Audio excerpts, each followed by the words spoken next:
Welcome to September, my awesome viewers. We are 2/3 done with 2019, and for my August update, I'll go over some macro developments, we'll go over the index returns, and then I'll sign it off with my practice updates. So starting with the macro developments, let's look at the S&P to start with. You can see it's a teeter-totter month with it going up and down. Of the 22 trading days, there were 11 where the movement was more than 1%. So why was there so much volatility for the month of August? There could be numerous reasons, but I'm probably going to focus on two. The first is the US-China trade wars, and the second is the inversion of the yield curve. Now, when August started, President Trump came out with new sets of tariffs on Chinese imports. The first set, which is for 110 billion worth of Chinese imports, are set to go in today, September 1st. And the second set, which is 160 billion of the remaining Chinese imports, are set to go in on December 15th.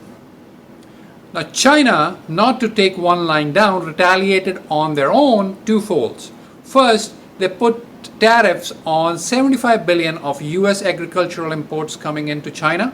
And second, they devalued the Yuan, their own currency, somehow negating some of the effects of these tariffs. Now, if this was not enough, the yield curve, the 10-year, 2-year yield curve inverted on August 14th. And this is on top of the 10-year, 3-month yield curve, which continues to stay inverted.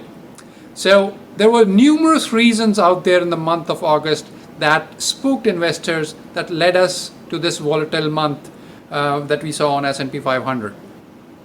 Now, surprisingly, with everything going on here, Canadian economy is holding really strong. Now, this was probably the one bright spot where the Canadian GDP for Q2 2019 came in very strong, and what that means is that Bank of Canada is likely to hold status quo on interest rates when they can come out later this week.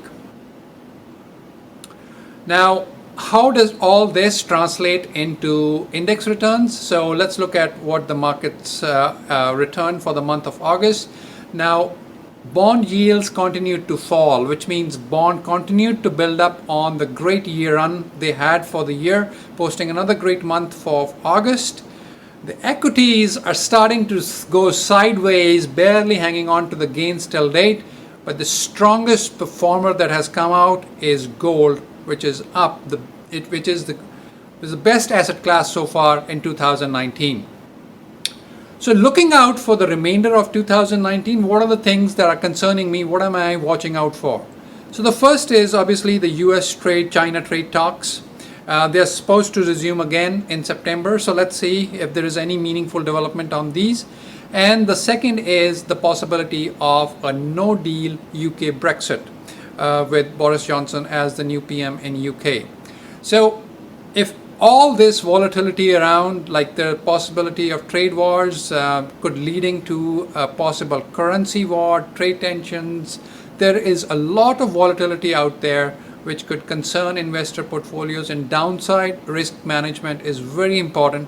And if you are concerned about your portfolio well-being in this turbulent times, you know the number to call, 905-363-5035. The last part is the practice update. August was very busy. We had two sessions, August 18th and August 25th, on financial planning for dentists. There was great sessions, the videos of which have been posted on my YouTube channel. And given the turnout we had in August, has set me up for a very busy September. So looking forward to it. Just to wrap it up, if you're like me and have kids going back to school, you'll be really excited of the beginning of a new year. I wish you a very happy long Labor Day long weekend. Bye for now, and I'll be back in October. Thanks for watching.